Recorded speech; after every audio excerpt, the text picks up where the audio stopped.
मेरे प्यारे देशवासियों, नमस्कार। आज देव दीपावली का पावन पर्व है। आज गुरु नानक देव जी का भी पवित्र प्रकाश पर्व है। मैं विश्व भर में सभी लोगों को और सभी देशवासियों को इस पावन पर्व पर हार्दिक बधाई देता हूं।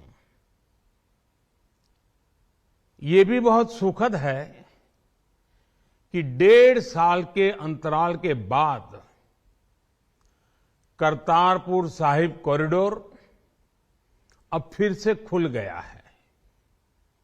साथियों, गुरु नानक जी ने कहा है, बीच दुनिया सेवी कमाइए त दरगिही बेसन पाइए। यानी संसार में सेवा का मार्ग अपनाने से ही जीवन सफल होता है। हमारी सरकार इसी सेवा भावना के साथ देशवासियों का जीवन आसान बनाने में जुटी है। न जाने कितनी पीढ़ियां जिन सपनों को सच होते देखना चाहती थी, भारत आज उन सपनों को पूरा करने का भरपूर प्रयास कर रहा है। साथियों, अपने 5 दशक के सार्वजनिक जीवन में मैंने किसानों की परेशानियों को, उनकी चुनौतियों को बहुत करीब से देखा है, महसूस किया है। इसलिए जब देश ने मुझे 2014 में प्रधानमंत्री के रूप में सेवा का अवसर दिया, तो हमने कृषि विकास, किसान कल्याण को सर्वोच्च प्राथमिकता दी। साथियों, इस सच्चाई से बहुत लोग अनजान हैं कि देश के 100 में से 80 किसान छोटे किसान हैं।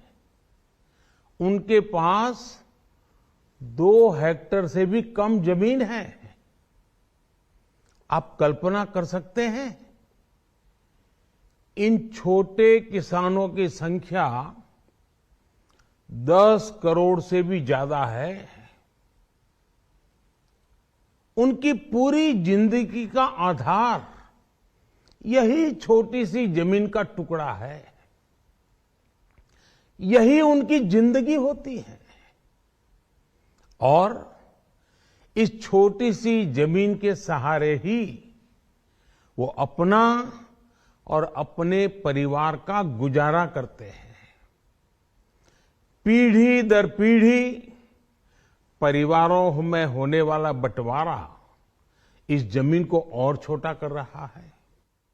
इसलिए देश के छोटे किसानों की चुनौतियों को दूर करने के लिए हमने बीज, बीमा, बाजार और बचत, इन सभी पर चौतरफा काम किया। सरकार ने अच्छी क्वालिटी के बीज के साथ ही किसानों को neem coated urea, soil health card, micro irrigation जैसी सुविधाओं से भी जोड़ा। हमने 22 करोड़ सॉइल हेल्थ कार्ड किसानों को दिए और इस वैज्ञानिक अभियान के कारण एग्रीकल्चर प्रोडक्शन भी बढ़ा। साथियों, हमने फसल बीमा योजना को अधिक प्रभावी बनाया। उसके दायरे में ज्यादा किसानों को लाए। आपदा के समय ज्यादा से ज्यादा किसानों को आसानी से मुआवजा मिल सके, इसके लिए भी पुराने नियम बदले।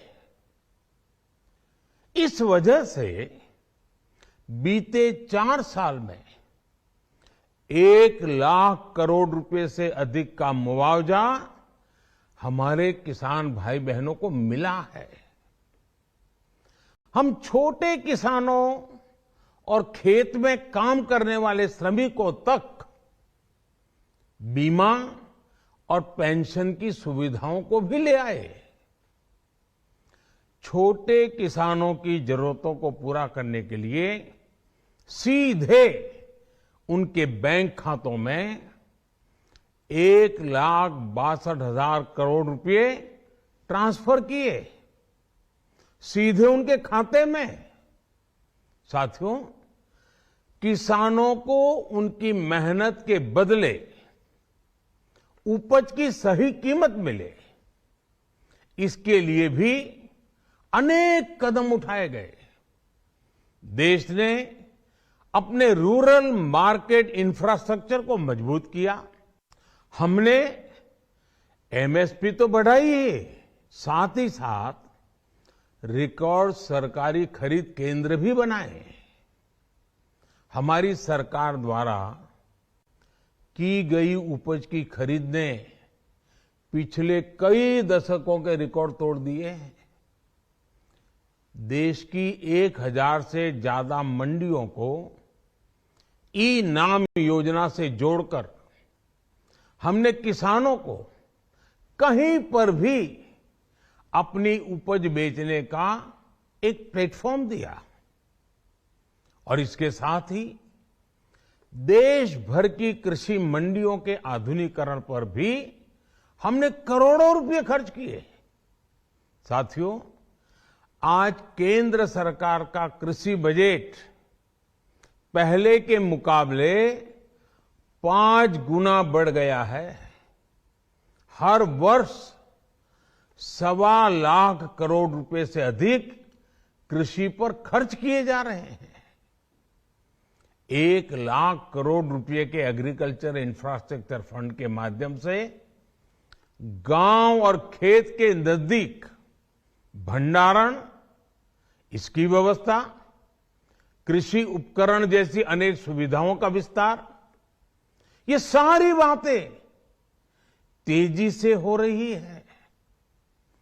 छोटे किसानों की ताकत बढ़ाने के लिए 10,000 एफपीओ किसान उत्पादक संगठन बनाने का अभियान भी जारी है।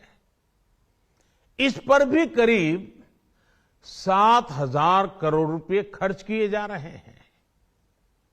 माइक्रो इरिगेशन फंड के आवंटन को भी 2 गुना करके 10,000 करोड़ रुपए कर दिया गया है। हमने क्रॉप लोन भी 2 गुना कर दिया, तो इस वर्ष 16 लाख करोड़ रुपए हो जाएगा। अब पशुपालकों को मछली पालन से जुड़े हमारे किसानों को भी किसान क्रेडिट कार्ड का लाभ मिलना शुरू हो गया है। यानी हमारी सरकार किसानों के हित में हर संभव कदम उठा रही है, लगातार एक के बाद एक नए कदम उठाती जा रही है। किसानों की आर्थिक स्थिति सुधरे, उनकी सामाजिक स्थिति मजबूत हो, इसके लिए पूरी ईमानदारी से काम कर रही है। साथियों, किसानों की स्थिति को सुधारने की इसी महाअभियान में देश में 3 कृषि कानून लाए गए थे। मकसद ये था कि देश के किसानों को, खासकर छोटे किसानों को और ताकत मिले, उन्हें अपनी उपज की सही कीमत और उपज बेचने के लिए ज्यादा से ज्यादा विकल्प मिले। बरसों से ये मांग देश के किसान, देश के कृषि विशेषज्ञ, देश के कृषि अर्थशास्त्री, देश के किसान संगठन लगातार कर रहे थे। पहले भी कई सरकारों ने इस पर मंथन भी किया था। इस बार भी संसद में चर्चा हुई, मंथन हुआ और ये कानून लाए गए।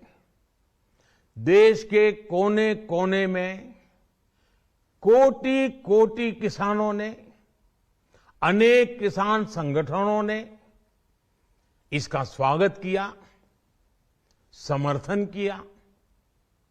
मैं आज उन सभी का बहुत बहुत आभारी हूं, धन्यवाद करना चाहता हूं।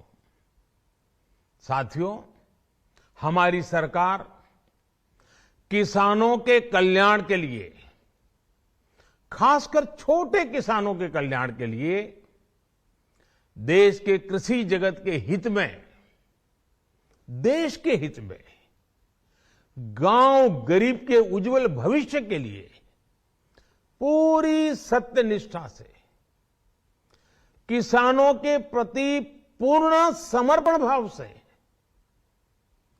नेक नियत से ये कानून लेकर आई थी।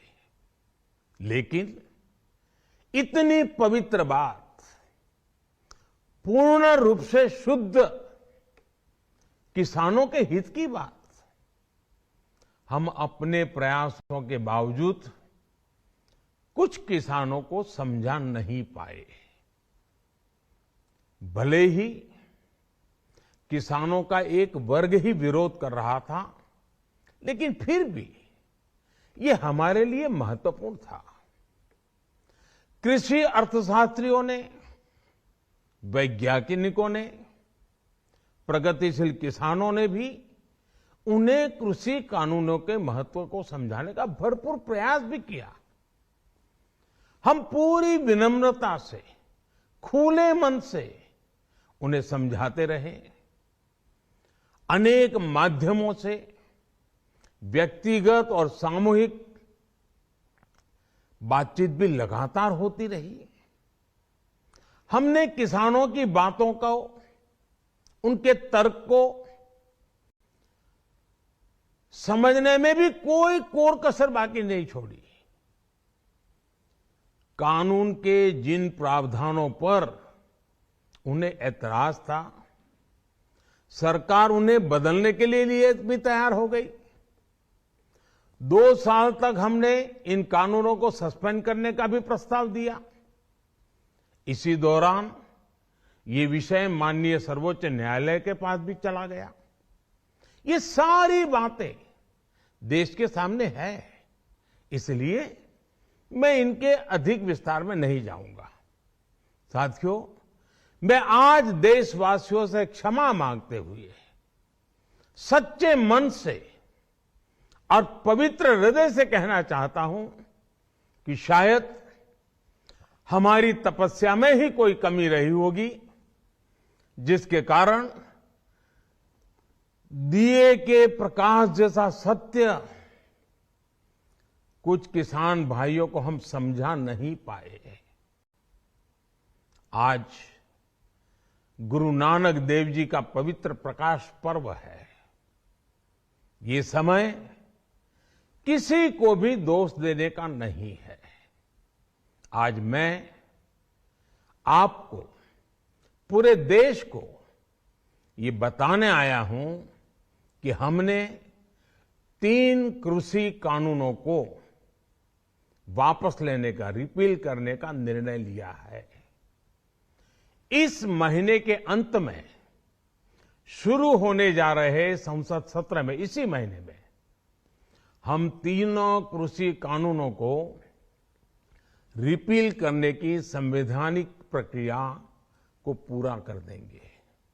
साथियों, मैं आज अपने सभी आंदोलनरत किसान साथियों से आग्रह कर रहा हूं, आज गुरु पर्व का पवित्र दिन है।